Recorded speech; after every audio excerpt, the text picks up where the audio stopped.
Hey guys, what's up? So today I'm finally bringing you the RTX 3060 build. So right here we got the RTX 3060, of course.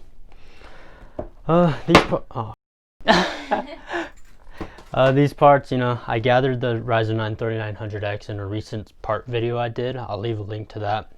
Came also with this M.2 SSD. And then a power supply. I picked up local. $60 for an EVGA 650 watt power supply, fully modular power supply, so super good. Then I got this AIO here. It was on sale on Amazon for $80. I'll leave links to any of the products I bought online down in the description so you can go check them out for yourself. Using Formula Mod cable extensions.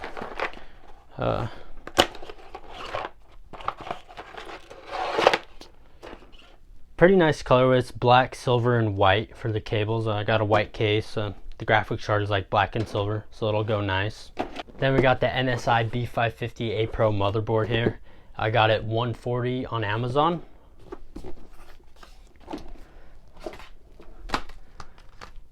Some T-Force Delta RGB RAM, 32 gigabytes. It's going to be an editing and gaming rig, so this will be good. It's RGB as well. I don't know if I already said that.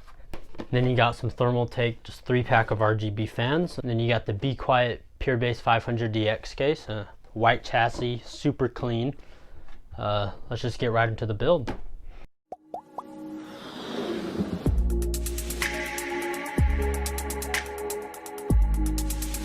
Alright, first step, you just want to grab your motherboard and take it out of the box. Then reach into the box, should be under. Have your stupid manuals, drivers, you don't need it. Sticker, don't need it. This, don't need it. What you will need, M.2 screw. I/O shield.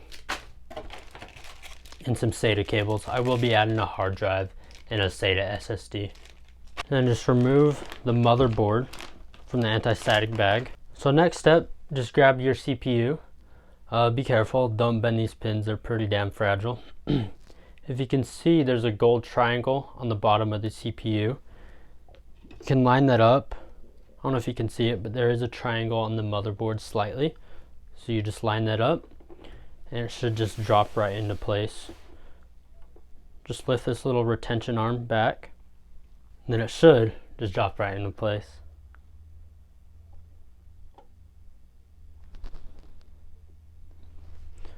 And then just lower the retention arm back down. There's a bit of force, don't be too scared. You're not going to break anything. And the Ryzen 9 3900X does come with a stock cooler, but we will not be using it. We're going to be using an AIO. You can push this aside for a second. Next up, just grab your RAM here. Got 32 gigabytes of it, as I was saying. You line the notch on the RAM with the notch in the motherboard. Move these clips.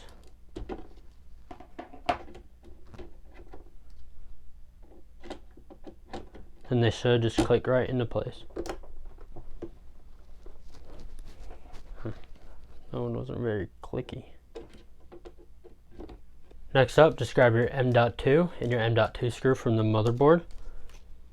And then you want to remove this M.2 heatsink.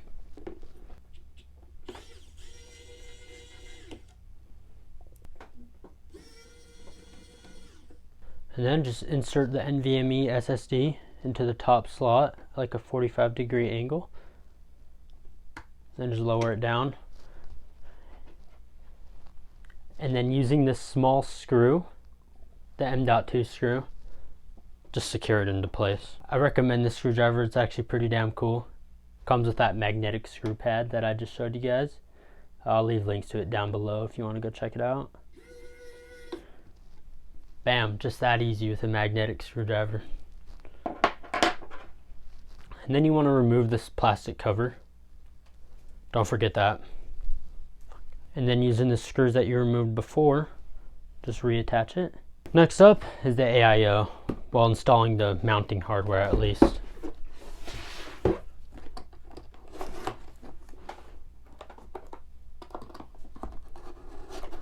I just got the fucking box. What the hell? Oh, there.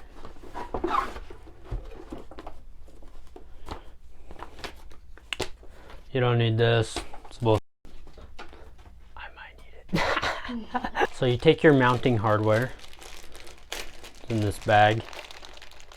And you want to find the AM4 bracket and just push it like that. Next up, you want to remove the mounting hardware that came pre-installed on the board. And then you want to take this mounting bracket that's included, use the AMD side of course, and then install this little pad just right here. So just take these long screws here and install them right here, and they kind of twist into place or just fall right into place. And then you take these washers and just goes right down on the screw, and it should hold it in place for you. And then you want to add these little spacers just right on top.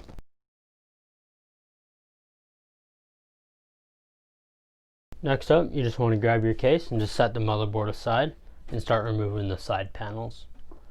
Next up, just grab your I/O shield and then just install it to the case. Just like this. Push all the corners in. Sometimes they're a pain, but you'll get it. And then just grab your board, insert it at like a 45-degree angle. Make sure all the motherboard standoffs are pre-installed. Take the screws from your accessories box, it's just in the back of the case. Using the screws in the middle package is what you'll use to secure the motherboard. Here's what the screws look like. They're rounded and then flat on the edges. So that's how you know you're using the right one. And then just screw them all into place. Next up, you want to install the radiator. So I think I'm gonna go with a top mounted design. So we are gonna remove this fan here. And then your AIO should have included screws. So just use these long ones and go straight through right there and secure it into place. Make sure you're installing the fans with the cables facing away from you. Don't make the same mistake as me and have to redo it. So I was gonna do a top mounted AIO, but I just threw it around a little bit and found out it would look best and work best front mounted, tubes down. So that's what I'm gonna do. The case fits for it. So in order to do it front mounted, you do need to remove this other fan right here. So installing the AIO, in the box it did come with longer screws and little screws just like this one. So this is what you'll use to secure it to the front. The AIO didn't come with thermal paste pre-applied, but it did come with some in the box. So we will just be using that. Don't do it like this, do it facing down. I'm just trying to show you guys. And then use these screws that also came in the AIO box. Just screw it into place by hand and then secure it tighter with a screwdriver. And then make sure you plug in the fan header from the pump right here. It says CPU fan. Next up, we want to install this 3-pack of RGB fans. So we're not using any Be Quiet fans, because you know, you gotta have the bling. You can go ahead and comment down below how I'm installing the fans wrong. I don't care. I'm going for aesthetics. It's gonna be cool enough. Don't worry, it's not gonna overheat because I have all my fans as intake or all my fans as exhaust. I don't care. Go ahead and comment down below. It actually helps the video.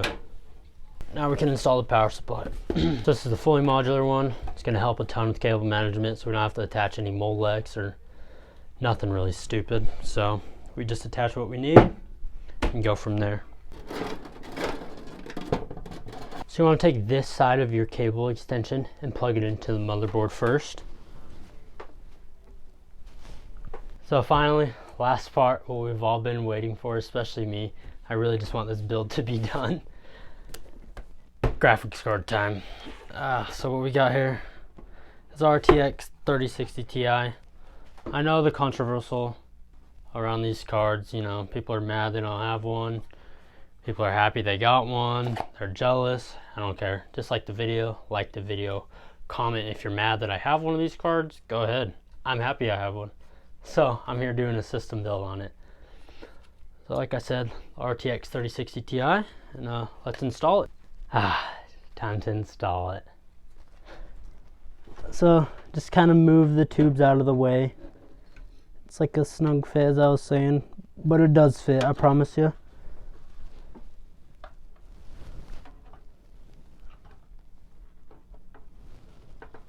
and then just click it into place.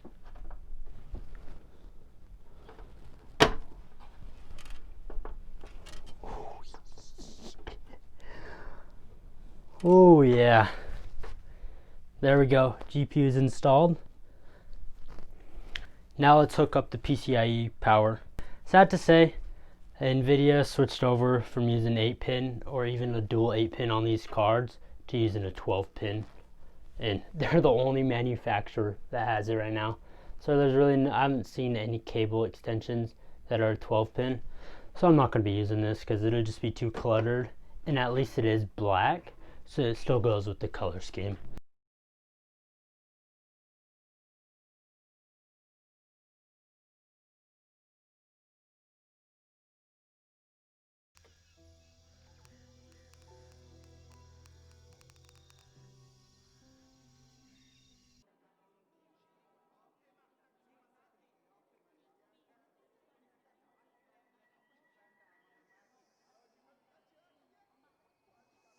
The jump master.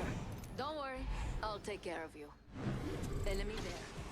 Eyes on the prize. Reloading. Took care of that one. So first blood. Kicking things off right.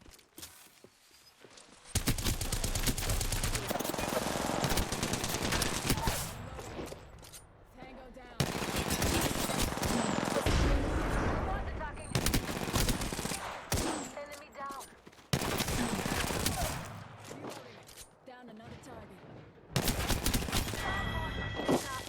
Confirmed kill. You just need done. Get a back yourself. Here's a pick-me-up. Reloading. Ian, you're down.